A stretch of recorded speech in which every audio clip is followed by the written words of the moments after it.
Good morning. How are you?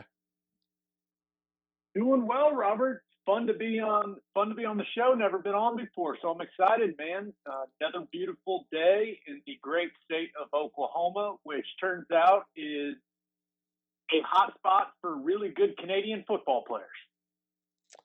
Yeah, yeah. In fact, the guy that's president of Football Canada said, "Don't be surprised if the Dallas Cowboys now don't become not only America's team, but with Neville Gallimore playing on there with Gerald McCoy. Now, Gerald's an American, an Oklahoman, to be honest, but Neville Gallimore will get the Cowboys some play in Canada, and already the Oklahoma State Cowboys. He told me there's a lot of people up in Canada that wear Edmonton Eskimo hockey jerseys that have the number 30 and Hubbard on the back. So, if you look at it, you can give both Mike Gundy and Lincoln Riley credit for realizing there's some good recruits to be had up in the Canuck. Yeah, and it was so interesting because clearly we all think of Chuba Hubbard as a stud football player from Canada, but a lot of people may not realize Eamon Ogbongbemiga was also a finalist for that. Clearly, you knew that, Robert. But yeah, maybe Oklahoma and Oklahoma State can become a pipeline for the best Canadian football players. Sign me up for that. You know, for an offensive lineman, you're kind of a show off, and I like that about you because you threw out the Amen Bamiga because you wanted to get an A+ on pronunciation. By the way, you're not the first member of the Sooner Network on this show. Toby's been on several times, but I think Chris has been on too. So you're number three, but that's okay. I mean, you could rise with your typical performance. You could rise to number one just on this one guest appearance. I will try my absolute best to not disappoint you and your listeners, Robert. Let's start with this. I got to get to this because my wife, I think it's your wife's aunt, and my wife know each other from sorority stuff in college way back when. And it's Linda, right? Yeah, yeah, Linda Okay, Cameron, yeah, for yeah, sure. yeah, Linda Cameron. Okay, yeah, they were sorority sisters up in Stillwater. And I know you guys. My wife's boss goes to Canada, not Canada, goes to Hawaii every spring break. Didn't go this year because he was afraid he might get caught over there and have to stay. But you did go to Hawaii. If you're going to be Well, penalized and you're going to have to stay somewhere quarantined during a COVID-19 pandemic, I could certainly think of worse places than Hawaii. yeah, when the whole quarantine thing comes up, I usually tend to stay quiet because we have been taking this trip. This is now the seventh year in a row that we've done it, and we started after we got out of college. And my wife and I, we take Blake Bell and his fiancee Lindsay, and Austin Wood and his wife Madeline to Hawaii with us. My wife's family has a home over there in Maui, and we go for a full week. And because Austin Woods, who's on the Oklahoma coaching staff, we always go during OU spring break because he gets time off, right? So I'm about to be 30 years old this year, and I'm still going on spring break, Robert. That's just where I'm at in life. But We all wish we as we could. were, as we were headed over to Maui, some of these things are starting to come out, and we knew it was a very, very real possibility that we may get stuck over there or want to stay a little longer. So we went into the trip knowing that it's normally a 7, 8, 9 day trip at the most. We were there for 22 days, Robert.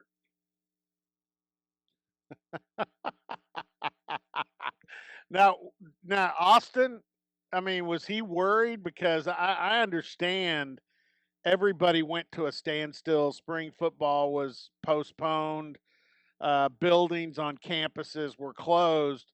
But I also know from having nearly every member of Gundy's staff on, they pretty much immediately started. At least the OSU staff started looking at tape and doing game planning, which they were able to do.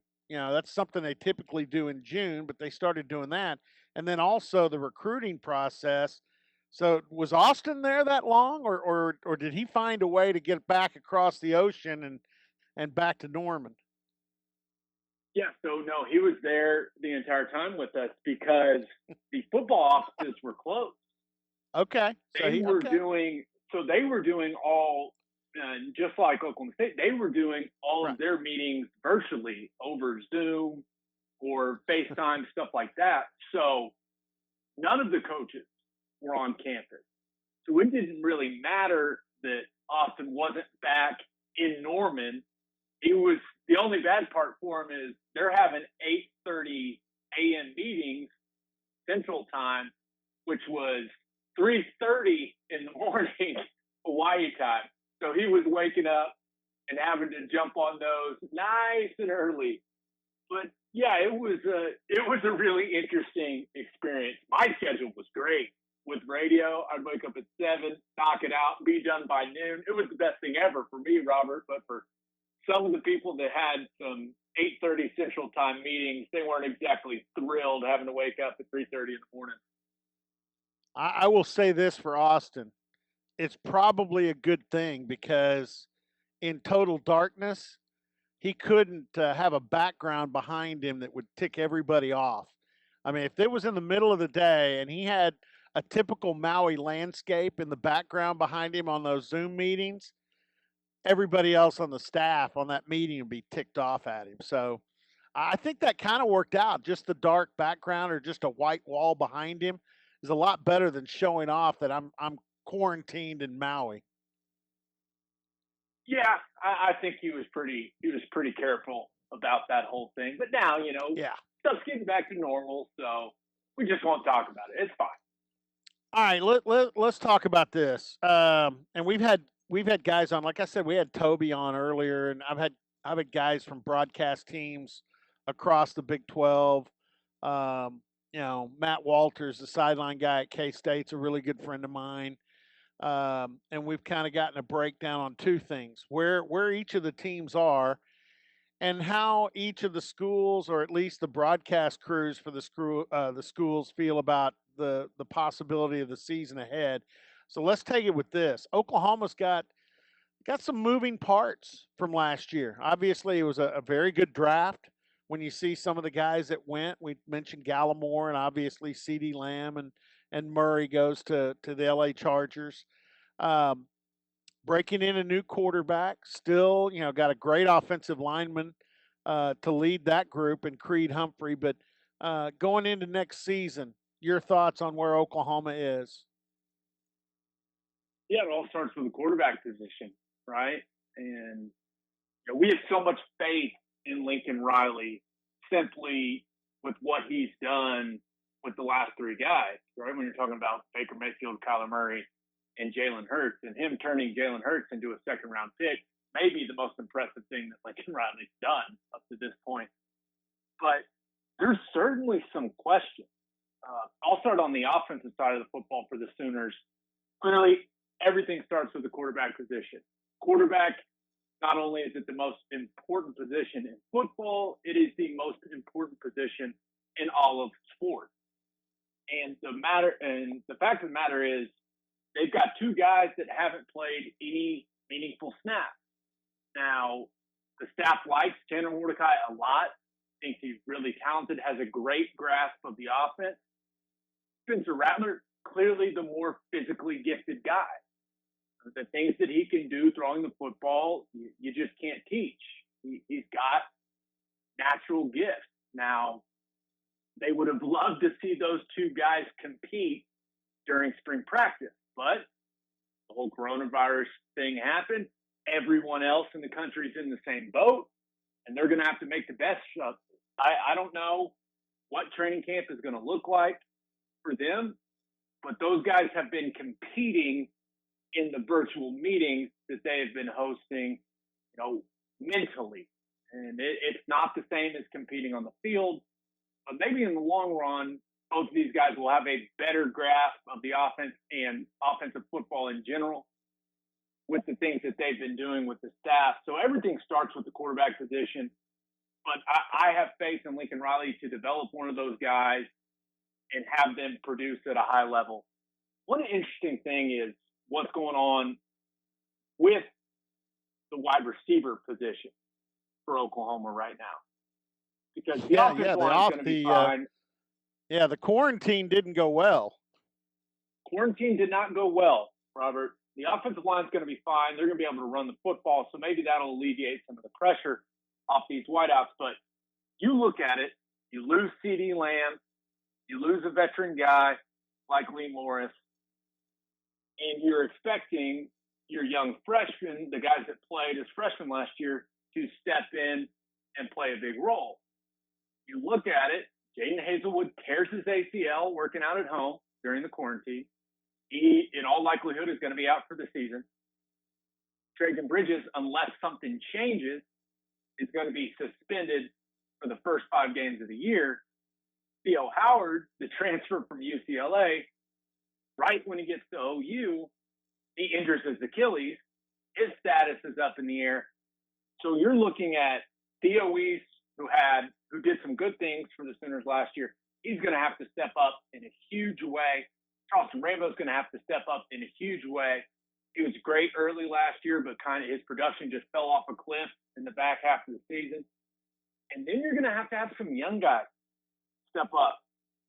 One guy that I keep hearing his name, Marvin Mims. I know they only had one spring practice, Robert, but the entire staff was saying, hey, in that one practice, this guy looks like he belongs. He looks like he can be a player. So it's going to be really interesting to see if Lincoln Riley maybe adjusts some personnel groupings next year. Maybe you see Oklahoma playing with more tight ends on the field with Braden Willis and Austin Stogner. I think he'll be able to adjust, but that wide receiver position, you thought there was going to be a lot of depth for the Sooners. All of a sudden, it's looking really thin.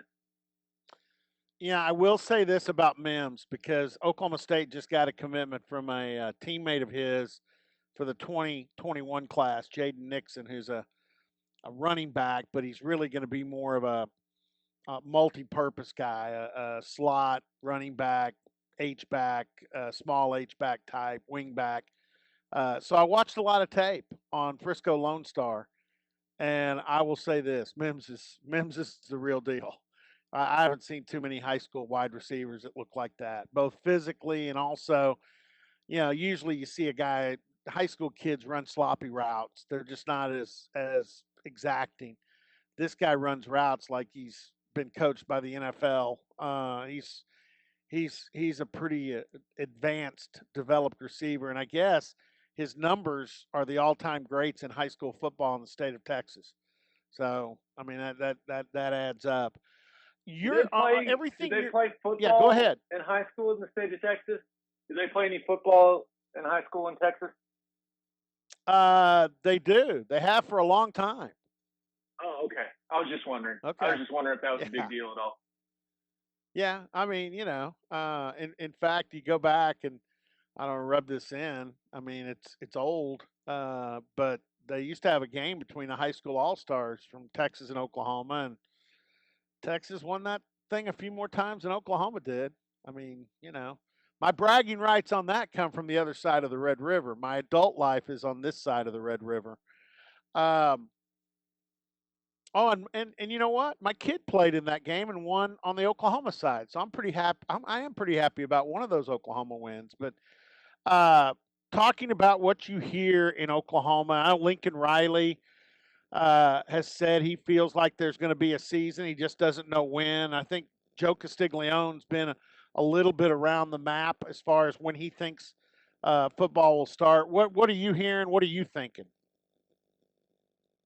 I think July 1st is a very realistic date for me for football players to start returning to camp. And the reason I say that is I talked to Jamie Pollard yesterday, the athletic director from Iowa State, and Iowa State already has student athletes back on campus. And a couple of schools have done this to where they're bringing back a small number of student athletes that are doing rehab with the athletic training staff. And they're using these athletes to develop protocols, how they're going to operate, with social distancing, the steps they're going to take to make sure that the men and women that come into the building don't have fevers, all these things, all these logistical things that we may not think about. They are workshopping all of those right now. And I thought it was really interesting that Jamie Pollard, their plan was to bring back the staff June 1st.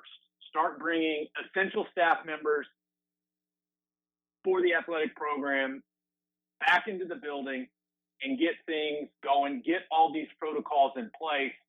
That way, July 1st, you can start bringing back football players. And the interesting thing he said was, they're not planning on bringing all the football players back at once. Maybe July 1st, you bring back guys that you project to be on the 2 deep. And then slowly but surely, you work in other guys and you bring them in waves. But I think the key date is that football players have to be back and practice has to be ready to roll somewhere between July 15th and July 20th for the season to kick off on time. That week of July 15th to 20th, 22nd, that is when practice has to be ready to roll. That's the date I have in my mind, because we saw the Football Oversight Committee there at the NCAA say that they're probably going to implement a 6-week practice period to get the players ready physically for a season. And that's the date, middle of July. They got to be in, or else season could be delayed by a few weeks, months, who knows. But I think that's how it's going to go. I think football players are going to come back July 1st. Now, if they don't, we can adjust. The NCAA and all these conferences, these conference commissioners and the heads of these universities, they can adjust. They can be flexible. Who knows what it'll look like, but I'm very confident that football happens. And one of the interesting things is the conference commissioners now have made it clear, hey, it doesn't have to be every team in the conference. Yeah. The few are not going to hold back the many, Robert. They know football needs to be played because of the economic impact it has on these college towns and in the United States in general. Yeah, we've talked a lot about that. Gabe Ikard with us, member of the Oklahoma Sooner broadcast team, the Sooner Network, and former the University of Oklahoma center, as well as spending some time in the NFL. Along those lines, we need to get this done quick. I know I talked to Chad Weiberg, Oklahoma State's deputy athletic director that does scheduling, and he'd already reached out to Oregon State because that's OSU's opener in Stillwater on a Thursday, and you wonder if a team's going to come that far. He said his feedback from Oregon State is, yes, we plan on being there. If there's a season, we'll be there to play you on Thursday, September 3rd. Oklahoma's got a game scheduled, and I know it's one that's circled because everybody loves playing up there. They're scheduled to play at West Point. That's right there north of New York City, which is a hot spot and has been, kind of the epicenter. That game I could see being a real iffy proposition. What about you? Yeah, I think everyone is starting to come to the realization that game could be in serious jeopardy. And how about this, Robert? That game is on my 30th birthday, on the day. So that was going to be my 30th birthday present to myself, going and doing the sideline thing for that game. I've always wanted to go to West Point. I was so happy when they announced that it would be there and not at somewhere like Yankee Stadium. But I don't have a ton of confidence that game's going to get played there. Yeah. Now, I hope it does. I hope that, we see New York City and the state of New York really change things around and head in the right direction. But it's just interesting. And I mean, you talk about some of the non-conference games. I don't think it's crazy to think that maybe you just don't play the Yeah, non-conference games if it comes to that. If the logistics become just too complicated, for example, Florida State is supposed to go to Boise State. yeah, Tennessee is supposed to come to Oklahoma. I just don't know. Michigan going to Washington. It's just going to be really interesting to see what happens with those non-conference games and the conference games themselves. It's going to be really interesting to see if every team in every conference gets the green light from their local or state government. I mean, these are questions that are very realistic, and I can guarantee you one thing: the fall is going to be interesting, my man. yeah. I can't wait to see how it plays out. Well, again, there's a lot of different models out there. The hope is we just get to the point that we can get some football played. Hey, I appreciate you coming on, and I do want to say this. One of the things I know you do a lot of Sirius XM with Holly and with Chris, and I listen all the time. I've been on with you guys a couple of times, and with Ari and Dave Archer in the morning. Those are terrific. They're replaying a lot of the games, and I know this. I enjoy listening to the replays of the games. I like to listen to the other broadcast teams in the conference, and I've told Toby this. He does a terrific job, but your crew as a group and Teddy, graduating from the sideline up to the booth has done a great job. And we're even talking about maybe putting a second sideline guy, kind of like the way you and Chris work together. But you guys do an outstanding job. I enjoy listening to the games. Thank you, Robert. Look at us just being trendsetters. Yeah, you can catch me on Sirius XM channel 375, Big 12 Radio. I do a lot of stuff with Plank and Holly, and also got a new podcast out with Teddy Lehman and Dusty Dvorak Yeah. called The Oklahoma Breakdown. So it's available on all the major podcast networks. We actually put up a YouTube video of each episode as well, and it's going really well. Having a lot of fun. It's a sports podcast that focuses on the state of Oklahoma a lot, and Oklahoma, I've never thought gets the attention it deserves. So, we kind of set out to, talk about the biggest stories in sports, but also put some Oklahoma flavor on it and give this state the attention we believe it deserves and we believe it's earned. So you can go check that out. It's called the Oklahoma Breakdown. You can search it on anything. You'll be able to find it. Hey, Gabe, I appreciate it. Take care, man. All right, Robert. Have a good one, man. All right. We got to get to a break. We'll do that. We'll come back.